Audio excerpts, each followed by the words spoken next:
Hello and welcome to this Year 9 lesson on the Germany 1918 to 39 module.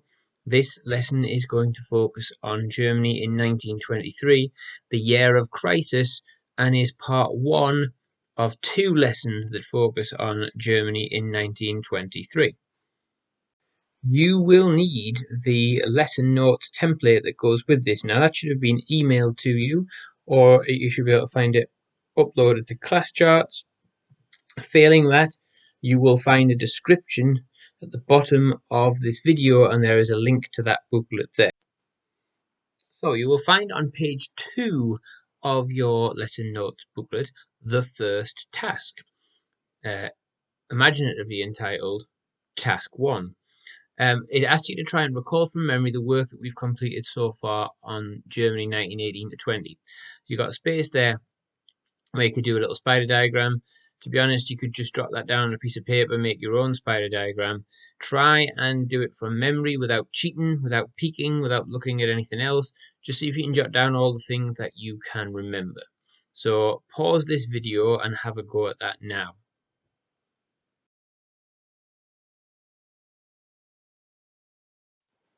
So hopefully you weren't cheating, and hopefully you didn't look at this page before you had a go at recalling your knowledge about Germany 1918 to 20 from memory, but we can see some information here on page 3 of your booklet that talks about the problems that Germany faced post-World War I, talks about the problems of the birthing of the Weimar Republic and the incomplete revolution, and how that links to the Weimar Constitution and the pros and cons of that constitution.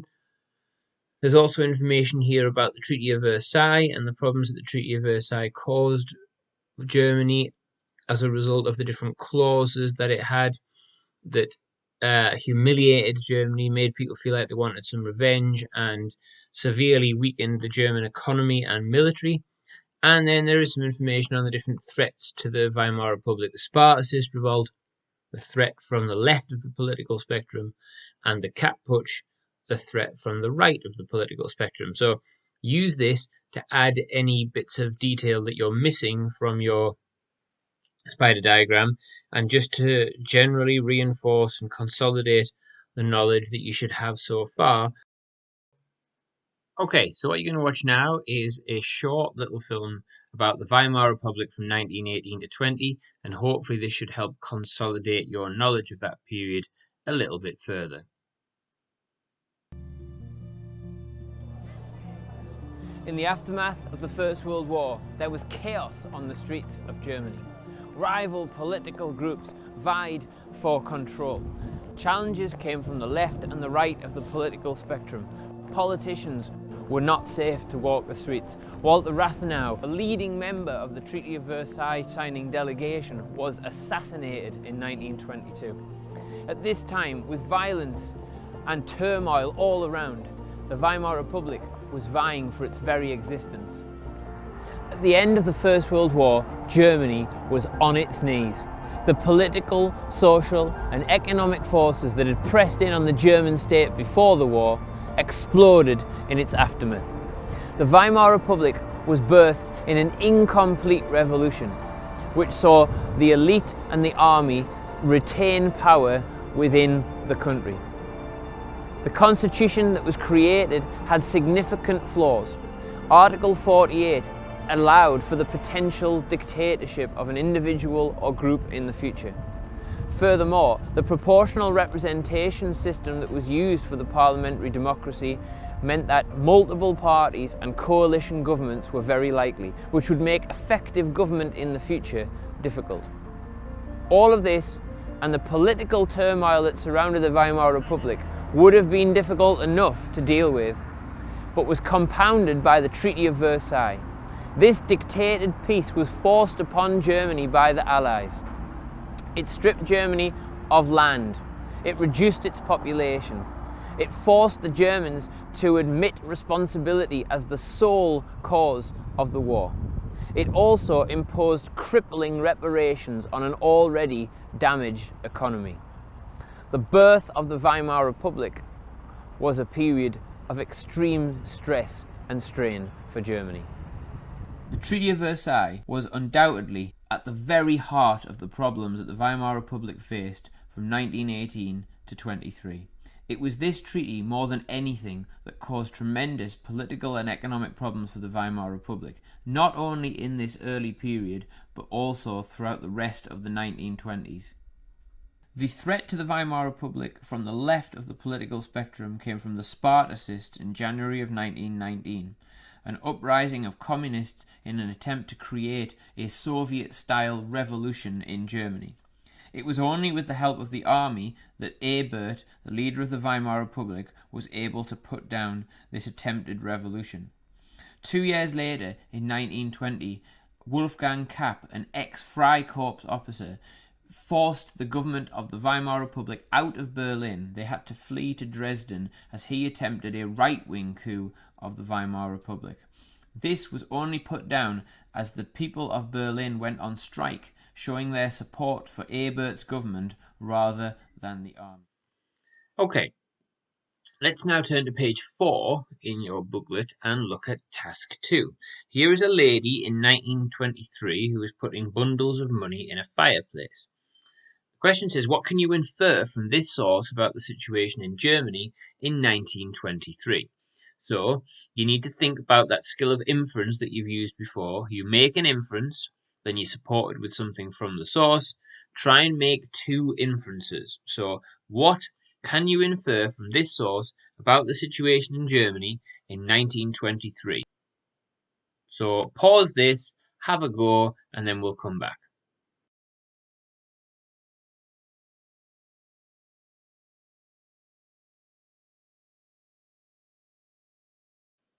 Okay, welcome back. So what you should have got from this is that really what this source shows us is that in Germany in 1923, money was worthless. If you are going to put the money in a fireplace to burn it, so you are going to use it as fuel, that suggests that that money is worth less than the fuel, the firewood, the coal, whatever fuel you're going to use, is actually worth. So it shows us that money is worthless, or money was worthless in Germany in 1923. It also shows us that people were desperate, to burn this money in order to stay warm. It's quite a desperate thing to do. It also shows us the sheer volume of money that people had at their disposal. The fact that she's got such a huge bundle of cash there suggests that many people in Germany in 1923 had access to huge sums of money. So there are some things that you could infer from this source about the situation in Germany in 1923. So you now need to be on page 5 of your booklet for task 3, and we're going to start to look at this major problem that faced Germany in 1923, which was hyperinflation. You're going to read the information that's on page 5, and then you're going to answer the questions. So you're going to have some time to read the information. I'm going to play you a short clip now, which also goes over some of the same information. Then I suggest when the clip is finished that you pause, read the information on page 5, answer the questions that come after it on page 6. So you've got two questions. One question is, why did the French invade the Ruhr in January of 1923, and what was the German reaction? And in question 2, why did inflation occur, and what decisions did the government take that made the situation worse? So you're going to see a little video clip now that's going to explain it. Then you need to read the information, and then you need to try and answer the questions. Other than the army. Then in 1923, the French invaded the Ruhr to take back industrial materials as the Germans were failing to pay the requisite amount of reparations. The government called on the workers to go on strike, but continued to pay them. Passive resistance, as it was known, led to massive hyperinflation, where the value of the German currency became worthless. When you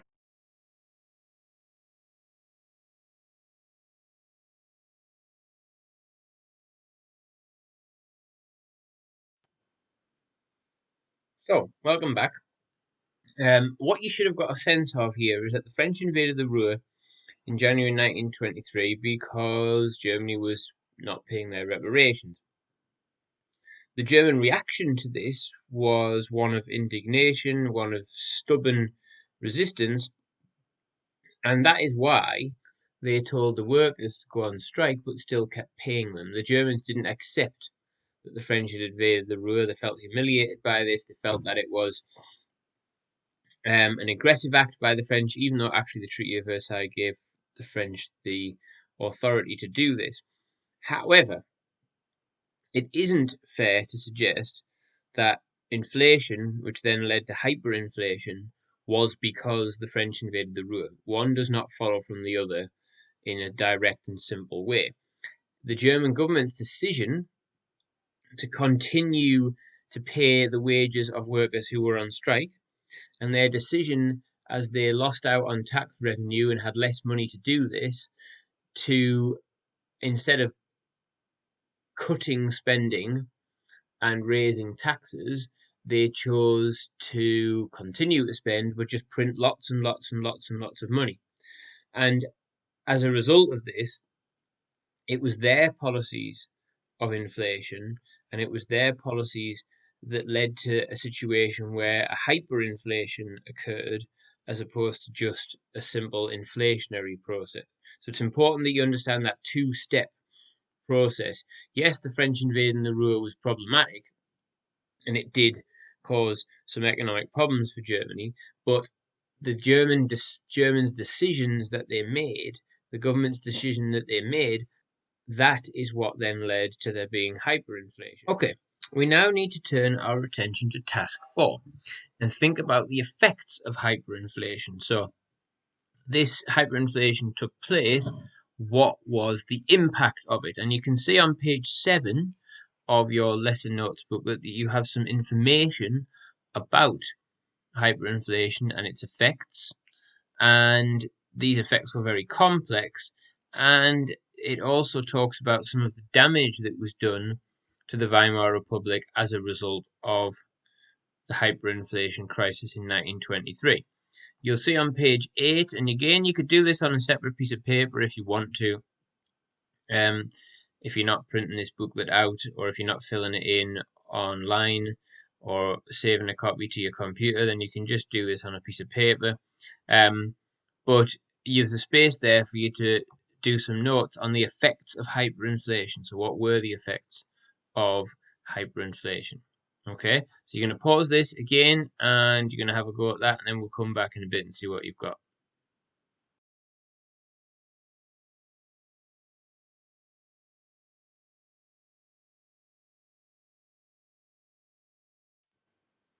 Hi, welcome back. So, what were the effects of hyperinflation? Well, the big effect really is that normal life couldn't go on. You couldn't exchange goods in a normal way. You couldn't go into a shop and buy something because you would need to have a massive wheelbarrow full of money to do so. So essentially, people bartered things, people swapped things. The normal functioning of an economy stopped.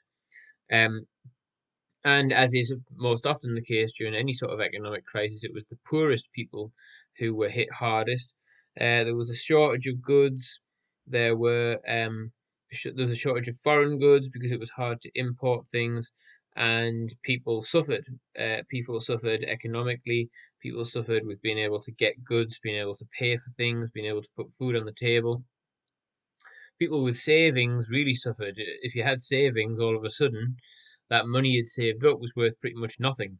And you might have saved up all of your life savings, and suddenly you'd spend all of that just on a loaf of bread. So for many people who had savings, it was really bad. However, if you owned property, if you were rich, hyperinflation did not impact you as much as it did with poorer people. People who took out loans, if you had a mortgage, etc., you found it fairly easy to pay that off because the value of money was so little. And people who hoarded goods when prices went up were able to sell them and make some money. So it wasn't bad for everybody. And what's really important to remember about hyperinflation, and this won't mean as much to you until later on in the course, but the hyperinflation crisis was not, I repeat, not as bad as the economic depression of the 1930s. The Wall Street crash in 1929 and the mass unemployment that led to, that was far worse than the problems posed by the hyperinflation crisis. In fact, the hyperinflation crisis made the economic depression worse in the long run in the 1930s because the government didn't want to keep spending and keep taxes low and borrow money and print money in the way they had in 1923 for fear that there would be more hyperinflation. There's also political damage done to the Weimar Republic as a result of hyperinflation. So when you've made your notes, you should make a note, if you haven't already, of the political problems that were faced. This made the Weimar Republic look weak. It made them look disorganized. It made it look as though they didn't know what they were doing.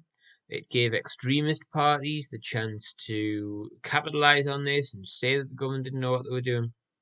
And it made people who maybe were already skeptical about the Weimar Republic, it made people lose faith in that republic and lose faith in the government. So the economic consequences of hyperinflation, whilst they were serious at the time, were probably not as important in the long term as the political consequences of the hyperinflation crisis. Okay, so we come to task 5 now, which is the final task of this lesson. It asks how much of a threat was hyperinflation compared with the other problems Germany faced in 1918 to 23. So we've got a little picture there that symbolizes hyperinflation at the top. We've got a picture underneath from the end of the war, so that's supposed to signify the problems that Germany had at the end of the First World War. The picture underneath that here, this is from the Hall of Mirrors from the signing of the Treaty of Versailles.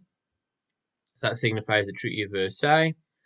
Further down, we've got a picture from the Spartacist Revolt of 1919, and we've got a picture from the Kapp Putsch of 1920. So what you're going to do in a moment for your last task, you're going to consider these 5 things. You're going to consider the hyperinflation crisis, the problems caused by the First World War, the Treaty of Versailles, the Spartacist Revolt, and the Kapp Putsch. And you're going to consider which of them you think was the biggest threat. So you might want to write next to each thing. And again, you could just do this on a separate bit of paper if you're not printing this out or typing into it. Write on each thing, next to each thing, how much of a threat you think it was, why you think it was a threat, and you can maybe rank these 5 things in order to consider how much of a threat they were to Germany. Okay? So pause this and have a think and have a go at that. And when you come back, I'll give you an idea about what I think.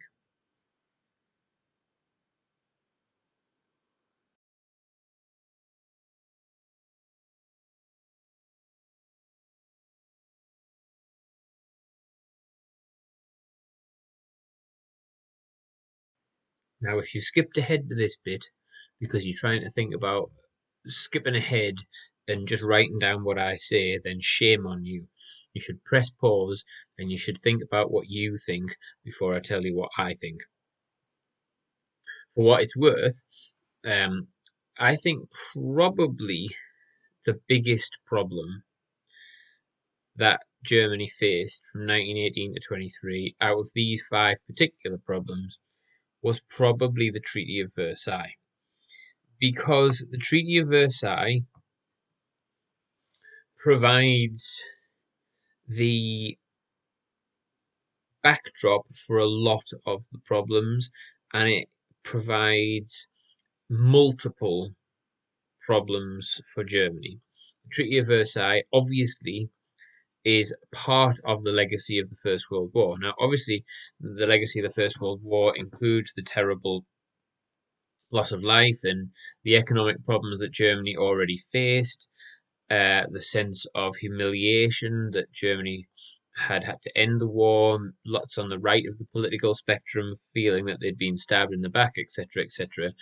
But I think that problem could have been overcome had it not been for the Treaty of Versailles making the legacy of that war even more problematic for Germany. It was like rubbing salt into an already open wound.